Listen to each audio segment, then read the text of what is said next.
Okay, so the next video I would like to do is looking at electrochem, and this whole unit, again, the big topics that you need to know. So when I take a look at this unit, again, I'm not covering everything, but just those things that I know get asked on the diploma and what you need to be good at. So the very first thing you start to look at is oxidation. So I just write oil, knowing oxidation involves a loss of electrons, and reduction involves a gain of electrons. And the other part here that's related, if you're undergoing oxidation, you are a reducing agent. And if you're undergoing reduction, you are an oxidizing agent. Now, a huge hint I tell my students is always pick the reactants, right? Because that is what's reacting. So that is going to be either your OA or your RA. Products help us see what's happening, but what's undergoing reduction or what's undergoing oxidation will always be a reactant. So if you have a distractor in like a multiple choice and you see products, cross it out. That's what it's there for. It is distracting you. Now, from here, we moved on to building tables. Building tables has to do with spontaneity. And if you have a reaction, you need a redox reaction, you need an OA and an RA. If you're building a table and you have products and you know that reaction took place, your OA is higher up on the table than your RA. If you are a non-spontaneous reaction, then it's opposite. Your OA would be lower than your RA. So we want to just be mindful of that when we're building our tables. Our goal is to make it look like page 7 of your data booklet. And if you take a look at page 7, which is all, sorry, I'm bumping this a lot, which is all for reduction reactions, what will happen is essentially you can split it by the arrow. On the left-hand side is your OAs, on the right-hand side is your RAs. So OAs undergo reduction, RAs undergo oxidation, and the higher left you start is your strongest OA, and as you move down the table, it gets weaker. Bottom right is your strongest RA. As you move up the table, it gets weaker. Now, this helps you make a table because then once you build your table, it will look like page 7 and you can read it like page 7, and then it will ask questions like, what's your strongest OA? What's your strongest RA? Now, after we learn how to build tables, we do learn a few other ways to predict reactions. So when you move on to predicting redox reactions, what you want to remember is what you can split apart. Because your first thing you want to do is list everything that's present in ions if you can, and in compounds that are aqueous if you can, and in gases and so on.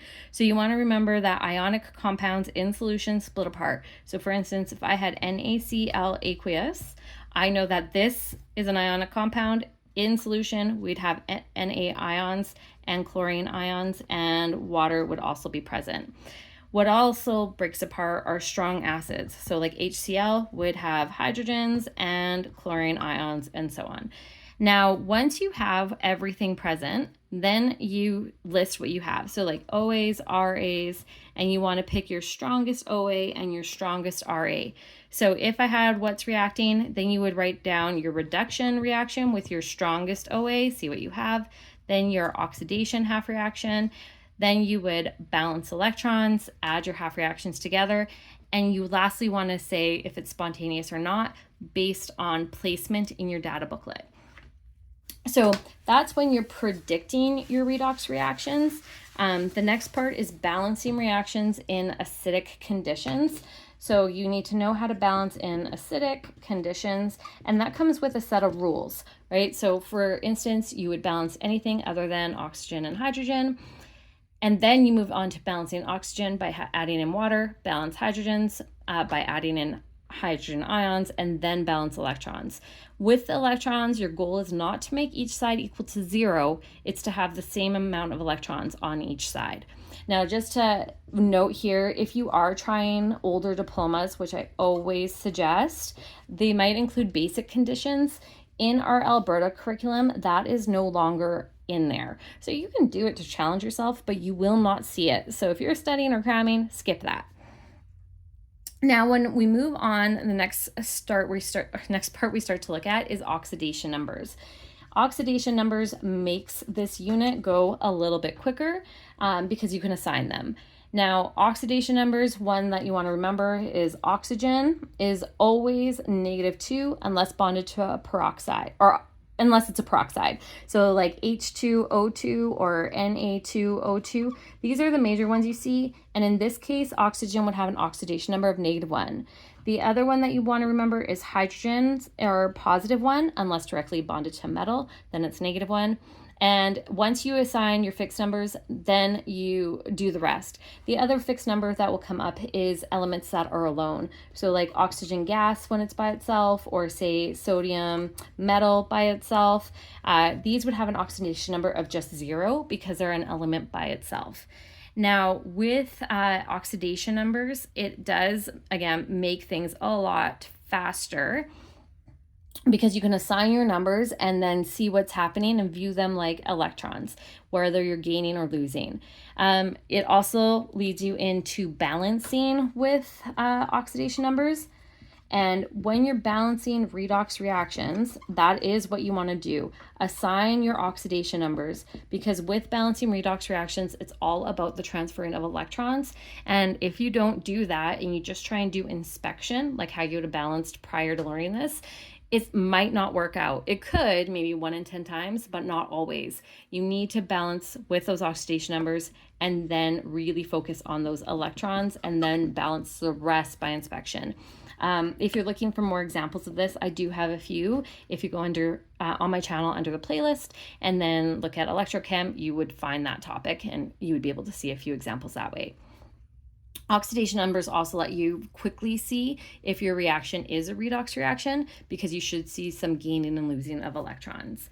So that is, I would say, the first half of electrochem. The second half has to do with cells. So you would learn voltaic and electrolytic cells. So I'm just going to erase this so I have a little bit more space. So when you deal with voltaic cells, okay, so its one main property is that it's a spontaneous reaction. The other part is it would have a cell potential that is positive, and it converts, it converts chemical energy into electrical energy, like how we get our batteries. So that's our quick kind of what it does. But when we're taking a look at it, all voltaic cells would have 2 half cells. And within the half cell, you'd have 2 electrodes. One would be your anode, one would be your cathode. And you have a wire that can read volts going from your anode to your cathode. And what you should already know is your electron flow always goes from anode to your cathode. Now, these anodes would have, these electrodes would have solutions which contains some of those ions. And at this point, nothing would happen. So we need the salt bridge to be in here that contains a salt that completes the circuit. The other part we want to remember is anodes are known to be negative, cathodes are known to be positive. Now, as electrons move over to the cathode, it's going to attract ions out of solution and deposit on that cathode. When that happens, that means the cathode is going to gain mass. On the anode side, when this cell is starting and we have electrons leaving, the ions go into solution. And when that happens, that means this metal is essentially breaking apart and you're going to decrease in mass. Now, with that adding in of some positive charges, we're going to get a buildup of positive charges in solution. So negative ions from the salt bridge will come over to neutralize that. Just like on the other side, when positive ions leave, we have a buildup of negative. So positive ions are going to flow over to neutralize that. So that's how our cell works. Now, if you have an electrolytic cell, instead of having, and I'm still going to use the same picture, just change what would change. If it's electrolytic, then we have a non-spontaneous reaction. We would have a negative cell potential. And because it's non-spontaneous, if you put this all together, nothing would happen. So instead, we have to get some electrical energy and turn it into chemical, because that's how the reaction will happen.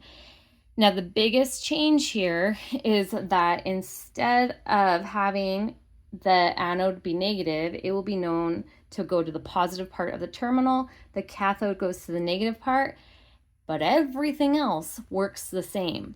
So just keep that in mind. Now, part of electrolytic cells is electroplating, and that always happens at the cathode. So the metal that gets plated, because that's where we increase in mass, will happen at the cathode.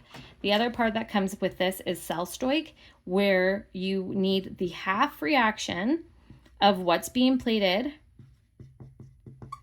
and then you use the formula, moles of electrons. So moles of electrons equals your amps times your time in seconds divided by Faraday's constant. If you don't remember it, it is on page 3. That will get you to moles of electrons, and then you can always turn into moles of the metal, or maybe opposite, depending what the question's asking for. And then the very, very last part here that would be part of the curriculum is corrosion. And with corrosion, just make sure you can recognize the reaction, that you understand terms like sacrificial anode or cathodic protection, things like that. As always, I hope you found this helpful. And up next, I will do a video for equilibrium acids and bases. Thank you for watching.